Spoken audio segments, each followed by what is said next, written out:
LT grade means کے لیے پچھلی کلاس میں ہم نے مثنوی گلزار نسیم پہ ڈسکشن کیا تھا۔ آج کی ہماری کلاس نمبر 16 میں مثنوی سحر البیان کی خصوصیات بیان کی جائیں گی۔ یہ کلاس آپ کے لیے بہت ہی زیادہ اہم ہے، اس کو لائک کیجئے، شیئر کیجئے، حیدری اسٹڈی پوائنٹ کو ضرور سبسکرائب کیجئے۔ دیکھیے، مثنوی سحر البیان کی خصوصیات اکثر پوچھا جاتا ہے، تو آپ کیا کریں گے، تھوڑا سا تمہید بنائیں گے اور مثنوی سحر البیان کا مختصراً تعارف کراتے ہوئے آپ اس کی خصوصیات پہ آئیں گے۔ میں اس طرح سے تعارف کرا رہا ہوں کہ مثنوی سحر البیان اردو کی شاہکار مثنوی ہے، جسے میر حسن نے 1784 عیسوی میں آصف الدولہ کے زمانے میں لکھا تھا۔ حالی نے اس مثنوی کو سب سے بہترین مثنوی قرار دی تھی۔ یہاں پہ آپ نے حالی کا ایک اسٹیٹمنٹ کوٹ کر دیا۔ اس کے بعد ایک اور اسٹیٹمنٹ کوٹ کریے کہ میر شیر علی افسوس نے اسے بجا طور پر اسم بامسمى مثنوی کہا تھا۔ اسم بامسمى یعنی جیسا نام ویسا کام، ٹھیک ہے۔ اسم بامسمى اس کو مثنوی کیوں کہا؟ کیونکہ اس میں میر حسن کی فنی مہارت کا جادو، سحر کا مطلب ہوتا ہے جادو، میر حسن کی فنی مہارت کا جادو سر چڑھ کر بول رہا ہے۔ اس کا اسلوب، اس کی منظر نگاری، کردار نگاری، طلسمی فضا اور ایسی بہت سی باتیں اس مثنوی میں ہیں جس نے اس مثنوی کو اور میر حسن کو اردو ادب میں زندہ و جاوید کر دیا ہے۔ اب ایک اور آپ اسٹیٹمنٹ یہاں پہ کوٹ کر کے آگے بڑھیں گے اور پھر خصوصیات پہ آئیں گے۔ محمد حسین آزاد نے سحر البیان کے متعلق لکھا ہے کہ زمانے نے اس کی سحر بیانی پر تمام شعراء اور تذکرہ نویسوں سے محضر شہادت لکھوایا۔ اب آئیے ہم سحر البیان کی خصوصیات کا جائزہ لیتے ہیں، ان خصوصیات کا جائزہ لیتے ہیں جو اسے اردو مثنوی نگاری کے باب میں سب سے اعلیٰ درجے پر فائز کرتی ہے، دوسروں سے ممتاز کرتی ہے۔ پہلی اس کی خصوصیت ہے سادگی اور فصاحت زبان، دوسری ہے جزیات نگاری اور منظر کشی، تیسری ہے تہذیب و معاشرت کی عکاسی، چوتھی ہے کردار نگاری، پانچویں جذبات نگاری اور چھٹی ہے فنی اعتدال اور پھر خلاصہ کلام ہے۔ اب آتے ہیں باری باری سے ان ساری خصوصیات پہ ڈسکشن کرتے ہیں۔ سب سے پہلی خصوصیت ہے سادگی اور فصاحت بیان۔ سحر البیان کی یہ سب سے بڑی خوبی ہے۔ سب سے بڑی خوبی کیا ہے؟ اس کی زبان ہے۔ میر حسن نے نہایت سادہ، سلیس اور شیریں زبان کا استعمال کیا ہے۔ اس میں لکھنؤ کی نفاست اور دلی کی صفائی کا بہترین امتزاج ملتا ہے۔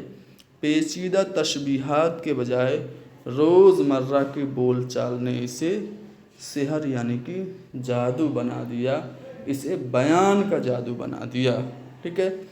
دوسری اس کی خصوصیت میں نے بتائی جزیات نگاری اور منظر کشی۔ میر حسن کو منظر کشی میں کمال حاصل تھا، چاہے شہزادہ بینظیر کی پیدائش کا جشن ہو، باغ کی خوبصورتی ہو، گھوڑے اور لباس کی تفصیلات ہوں، میر حسن نے ساری چیزوں کو بہت اچھے انداز میں پیش کیا ہے۔ جزیات نگاری کے ذریعے پورا نقشہ اس طرح سے کھینچا ہے کہ ساری چیزیں آنکھوں کے سامنے آ جاتی ہیں۔ تہذیب و معاشرت کی عکاسی، یہ مثنوی اپنے دور کے آصف الدولہ کے دور کے معاشرے کی چلتی پھرتی تصویر ہے۔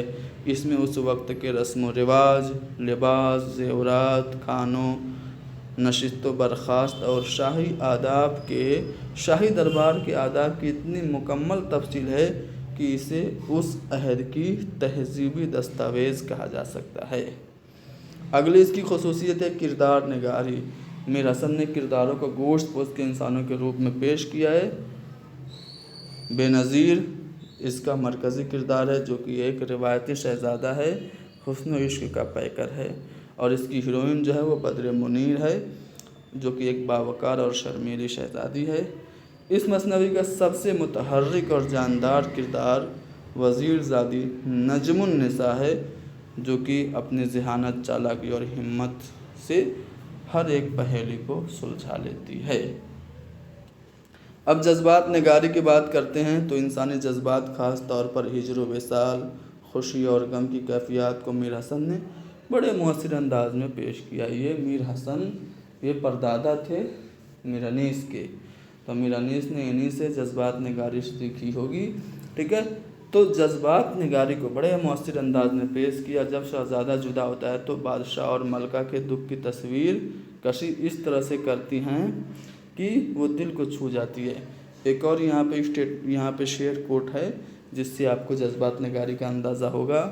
کہیں سے ہمارے نہ مانو گی تم، جو دیکھو گی آنکھوں سے جانو گی تم۔ یہ جذبات نگاری کی مثال ہے، یہ شعر میں نے کوٹ کیا۔